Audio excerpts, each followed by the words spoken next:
فرعون کا واقعہ ہمیں یہیں تو سنایا گیا تھا. کمبخت اپنے تکبر میں آ کر، اپنے عجب میں گرفتار ہو کر، اپنی سلطنت کے نشے میں، اپنے غرور کے اندر گرفت میں آ کر وہ چلا موسیٰ علیہ السلام کے پیچھے.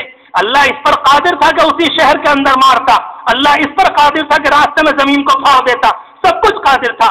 اور کچھ زمانے پہلے اس کی زبان سے ہی جملے نکلے تھے، هذه الانہار تجری من تحتی. اے لوگوں تم دیکھتے نہیں کہ سمندر میرے تابع داری میں بہ رہا ہے، یہ کر کیا سکتا ہے؟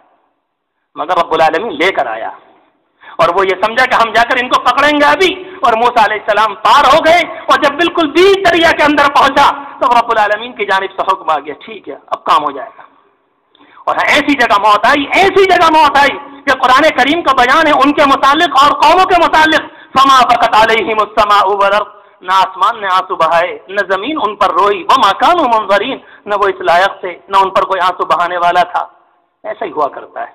میں اپنے آپ سے بھی اس جمعے کے دن اور بڑے ادب اور احترام سے آپ سے بھی، اللہ تبارک و تعالی نے ہمیں اور آپ کو توفیق مرحمت فرمائی. اسی توفیق کی روشنی میں رب العالمین کا کرم اور عنایات ہم ایک دوسرے کو جگائیں اور یاد دلائیں. مسئلہ